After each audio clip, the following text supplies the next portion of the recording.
It's not a coincidence. It's a design. There is a carefully crafted plan to keep you working until your very last breath.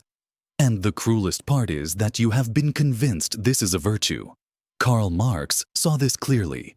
The system doesn't just need your time. It needs your entire life. From your first job, you are trained to produce, consume, and obey. The promise of rest is always in the future. The reward always postponed. And when freedom finally arrives, it comes accompanied by exhaustion, illness, and the uncomfortable feeling that life has passed by without being truly lived. If you think you're choosing this path, you might already be trapped within it. Keep reading and discover how Marx revealed, back in the 19th century, the invisible script that makes millions work until they die, thinking they're winning. There is an ancient truth, but still cruelly current. You work as if you had an owner, and you haven't even realized that you're being used. You wake up early, often before the sun rises, already with your mind full of goals, demands, and endless lists. You spend hours in front of screens that never stop demanding your attention. Every notification, a call, every message, an unspoken order. You carry heavy responsibilities like invisible backpacks. Sacrifice weekends in the name of deliveries that no one will remember in 6 months. Postpone trips because of reports that, in the end, no one reads carefully. You control expenses, invest time and energy in career plans and corporate projects, all with an implicit promise engraved in your mind. One day it will be different. One day I will rest. One day I will have freedom. But that day never comes. And if Karl Marx were here today, walking among us, he wouldn't be surprised. He would just nod, with that raised eyebrow of someone who has known this for centuries.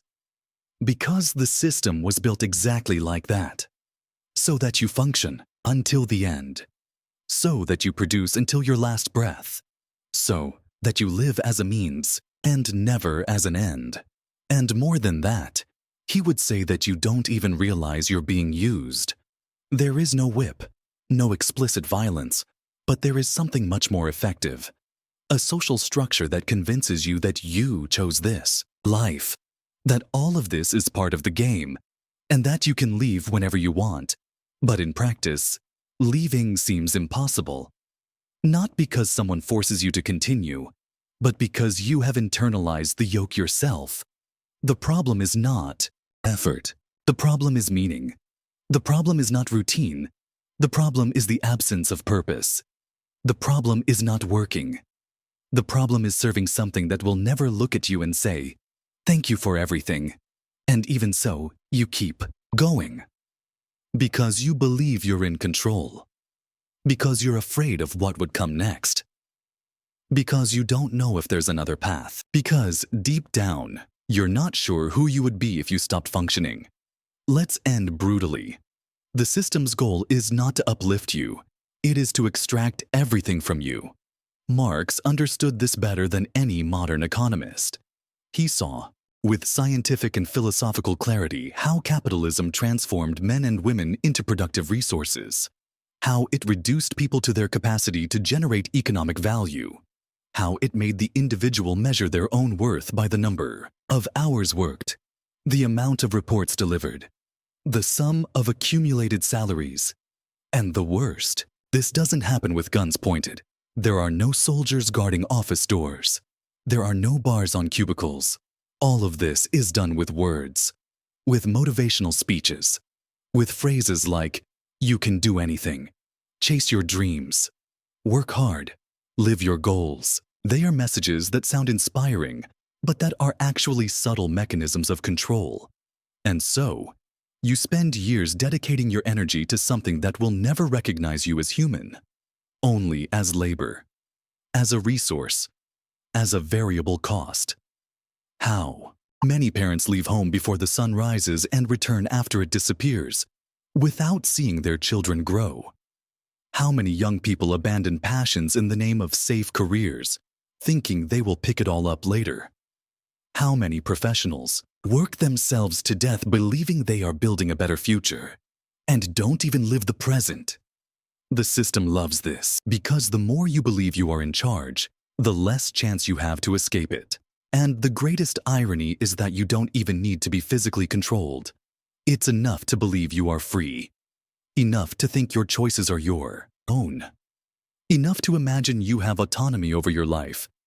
And as long as you believe that, the system keeps working perfectly. Think about this. Who decided what success means in your life? Who set the standard for personal achievement? Who chose which kind of work is worthy? Who determined the price of your time? All of this was programmed. Since school, where you learn to follow rules, at companies, where you learn to climb the ranks, on social media, where you learn to compare yourself, in motivational speeches, where effort was idealized, and you just wanted to live, but you lived to work. Imagine a gigantic machine, silent, almost invisible. It has no face, no identity, but it is everywhere. It's in your cell phone, your computer, your email, your calendar, your employment contract, social expectations, the standards of success you internalized. This machine doesn't shout. It doesn't threaten. It whispers. It motivates you. It tells you that you can do more, that there's just a little more to go, that soon, very soon, you will be able to stop. It feeds on overtime, personal sacrifices, postponed dreams, tired bodies, and crushed souls. And the favorite fuel of this machine? Your work. That's what it wants. Not your well-being. Not your freedom. Not your happiness. Just your effort. And while you work, it grows. While you adapt, it strengthens. While you believe in the promise of one day it will be worth it, it keeps spinning. And Marx already knew this. More than anyone, he understood that the modern worker doesn't just produce products. They produce their own submission, alienation. That was his word. It described with surgical precision how the worker stopped recognizing their own value outside production, how they became dependent on work not because of financial need, but because of identity.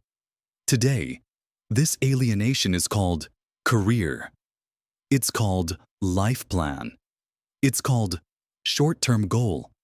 It's called professional development. And while you run after these goals, the system advances. Always one step ahead. Always with new goals. Always with new promises. The system doesn't trap you with bars. It traps you with promises. Promises that one day it will all be worth it. That one day you will be able to breathe. That one day you will be able to live. But that day rarely comes. And when it does, it's not as imagined. Because the system understood something fundamental. The more you postpone life, the less chance you'll have to live it. And so, it convinces you that human value lies in what you produce, in what you accumulate, in what you leave behind. And when you finally stop, you ask yourself, did I do everything right? But why do I still feel empty? Because you lived for a future that never arrived. Because you postponed the present for so long that it simply disappeared. And then comes the feeling of emptiness, of uselessness, of maybe everything having been in vain. And this feeling doesn't come from lack of money, status, or achievements. It comes from the absence of real purpose, from the lack of connection with yourself, from the abandonment of your own humanity. Modern culture taught us to live in the future, in the next project, in the next promotion, in the next trip, in the next phase. But what about now?